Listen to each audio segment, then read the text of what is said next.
Hello everyone, welcome to my YouTube channel. তোমরা দেখছো aspirants fable. তো আজকের ভিডিওতে আমরা ডিসকাস করব ডব্লিউবিসিএসএ ইংলিশের ইম্পর্টেন্স নিয়ে, যে ডব্লিউবিসিএসএ ইংলিশটা কতটা ইম্পর্টেন্ট। তো প্রিলির ক্ষেত্রে 25 নম্বরের ইংলিশ আসে, আমরা সবাই জানি। তো প্রিলিতে অ্যাকচুয়ালি ইংলিশটাকে অনেকেই খুব লাইটলি নিয়ে নেয়, এটা ভেবে যে 25-এর মধ্যে মিনিমাম 5 তো তুলতেই পারবো, তো সেক্ষেত্রে অসুবিধা হবে না। বাকি মার্কস আমরা ম্যাক্সিমাম অন্য যে সাবজেক্টগুলো আছে সেখান থেকে তুলে নেব।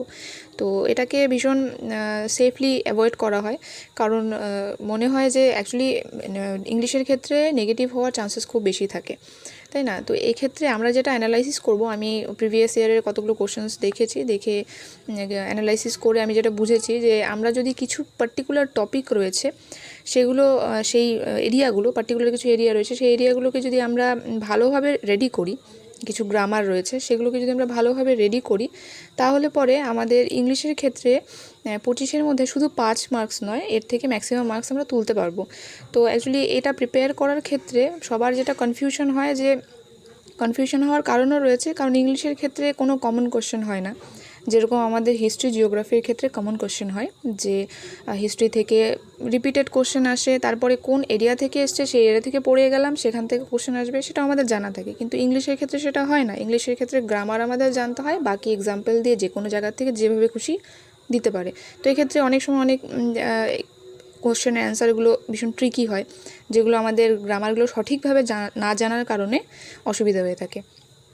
তো এখানে আমি যেগুলো লিখে দেখালাম সেগুলো হচ্ছে কিছু বেসিক ইম্পর্ট্যান্ট এরিয়া, যেগুলো আমরা যদি কভার করি তাহলে পরে ইংলিশটায় আমরা হচ্ছে ম্যাক্সিমাম মার্কস স্কোর করতে পারবো। তো সেক্ষেত্রে রয়েছে সেটা হচ্ছে ইডিয়াম রয়েছে, ফ্রেজাল ভার্ব রয়েছে, হ্যাঁ, প্রিপোজিশন রয়েছে, ওয়ান ওয়ার্ড সাবস্টিটিউশন রয়েছে, ভয়েস চেঞ্জ, ন্যারেশন, ভোকাবুলারির ক্ষেত্রে যেটা বলবো সেটা হচ্ছে যে ভোকাবুলারির তো কোনো নির্দিষ্ট লিমিটেশন নেই, এটাকে স্ট্রং করা যেতেই পারে।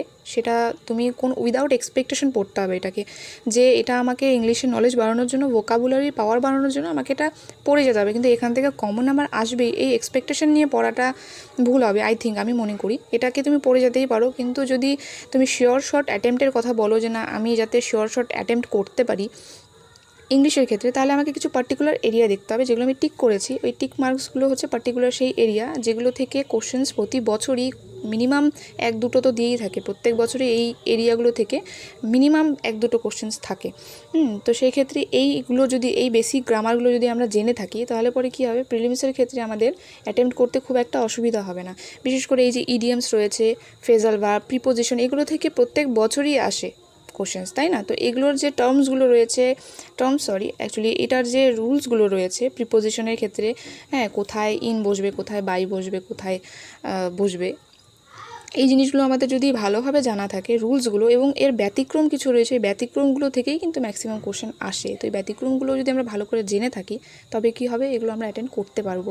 প্রিভিয়াস ইয়ার যে কোশ্চেন্স রয়েছে, মানে 2020 যে এক্সাম রয়েছে, সেই এক্সামের মধ্যে তোমরা যদি ওই কোশ্চেনটাকে ফলো করো, কোশ্চেন পেপারটা, তাহলে দেখতে পারবে ওখানে কিন্তু ভয়েস চেঞ্জ, ন্যারেশনের মতো 2-3টে এরকম কোশ্চেন্স দেওয়া রয়েছে। তো এইগুলো হচ্ছে, যদি আমরা ন্যারেশন আর ভয়েস চেঞ্জের বেসিক গ্রামার না জানি, তাহলে পরে তো নিশ্চয়ই অ্যাটেন্ড করতে পারবো না। তুক্কাবাজি করে তো নিশ্চয়ই ওটা অ্যাটেন্ড করে দিয়ে নেগেটিভই হবে। আর ইংলিশের ক্ষেত্রে ম্যাক্সিমাম মানুষ কিন্তু ইংলিশটা অ্যাভয়েড এই কারণেই করে, কারণ ইংলিশে ভুল হওয়ার চান্সেস বেশি যদি আমরা আইডিয়া করে অ্যাটেন্ড করি, তাই না?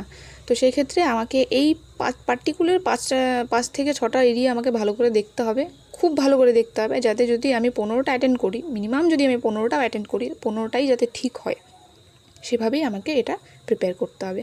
আর এই ক্ষেত্রে হচ্ছে ইংলিশটাকে মেনলি সবাই প্রিলিমসের জন্যই ভাবে, যে না প্রিলিমসে শুধু ইংলিশ রয়েছে 25 নম্বরে, আর রাইটিংস রয়েছে, রাইটিংসেটা হয়ে যাবে, অসুবিধা নেই। কিন্তু অ্যাকচুয়ালি ব্যাপারটা হচ্ছে রাইটিংসের ক্ষেত্রেও কিন্তু এই প্রিলিমসের যে গ্রামারগুলো রয়েছে এগুলোর তো ইম্পর্টেন্স রয়েছে, কারণ মেইনসের ক্ষেত্রে যে আমরা এডিটোরিয়াল লেটার লিখবো, যে প্রেসিগুলো লিখবো, তাই না, সেগুলোর ক্ষেত্রে যদি আমি বেসিক গ্রামার না জানি, তাহলে আমি কি করে ভালো একটা লেটার লিখতে পারবো, ভালো একটা প্রেসি লিখতে পারবো, তাই না? তো সেই ক্ষেত্রে আমাকে এই প্রিলিমসের যেগুলো রয়েছে সেগুলো আমাকে মেইনসের ক্ষেত্রে অবশ্যই হেল্প করবে। ইভেন হচ্ছে এটা ইন্টারভিউয়ের ক্ষেত্রেও হেল্প করবে। কিভাবে? কারণ ডব্লিউবিসিএস অফিসার বিশেষ করে হচ্ছে এ গ্রুপ আর বি গ্রুপের ক্ষেত্রে কিন্তু ইন্টারভিউটাও কিন্তু ইংলিশে হয়ে থাকে। তো স্পোকেন ইংলিশটাকে যদি স্ট্রং করতে হয়, সেক্ষেত্রেও আমাদের গ্রামারটা জানতে হবে। গ্রামার ছাড়া স্পোকেন ইংলিশটা কী করে সম্ভব? পসিবল নয়, তাই না? তো সেক্ষেত্রে শুধু ইংলিশটা এইভাবে পড়লে চলবে না যে এটা প্রিলিতে শুধু 25 নাম্বারের আসে, সেখান থেকে মিনিমাম 5 নাম্বারের অ্যাটেন্ড করলেই হয়ে যাবে। এটা ভেবে কখনোই প্রিপেয়ার করা চলবে না। আমাদের এটাকে প্রিলিমস, মেইনস প্লাস ইন্টারভিউ পারপাসেই রেডি করতে হবে। সে ভেবেই আমাকে এটাকে ইম্পর্টেন্স দিতে হবে এবং এটাকে স্ট্র্যাটেজিক্যালি এটা প্রিপেয়ার করার জন্য ভালোভাবে স্ট্র্যাটেজি নিয়ে এটাকে রেডি করতে হবে। তো আর সবথেকে বেশি ইম্পর্টেন্ট পার্ট, সবথেকে বেশি গুরুত্বপূর্ণ পার্ট যেটা রয়েছে সেটা হচ্ছে প্র্যাকটিস। ইংলিশের গ্রামার তো জানলাম, ইংলিশের কোন কোন এরিয়া আমরা রেডি করব সেটাও বুঝলাম, কিন্তু এবার যেটা করতে হবে সেটা হচ্ছে গ্রামারটাকে পড়ে বুঝে আমরা রুলসগুলোকে খাতায় তুলে যেটা করতে হবে সেটা হচ্ছে অ্যাটেম্প্ট করতে হবে।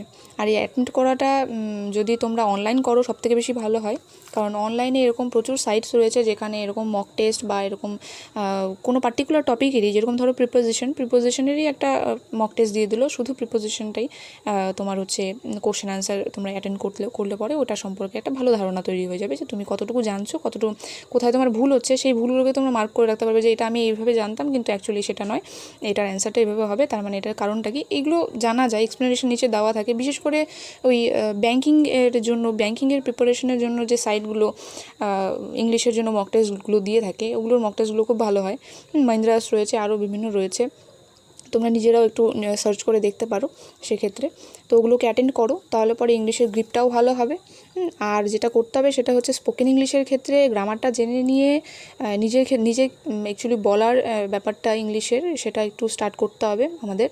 সেটা যদি করো তাহলে সবথেকে বেশি ভালো হয়, কারণ এই যে একটা শাইনেস রয়েছে ইংলিশ বলার ক্ষেত্রে, এটা অনেকেরই রয়েছে, আমারও রয়েছে, এখনও চেষ্টা করছি, তবে এর আগে খুবই ভীতি ছিল ইংলিশ নিয়ে। তো তোমরাও করো, চেষ্টা করো, পারবে অবশ্যই, আমি জানি। তো আজকের ভিডিও এ পর্যন্তই। তোমাদের ভিডিওটি কীরকম লাগলো অবশ্যই জানাবে কমেন্ট করে। তো নেক্সট ভিডিওতে দেখা হচ্ছে। Till then stay connected with aspirants fable.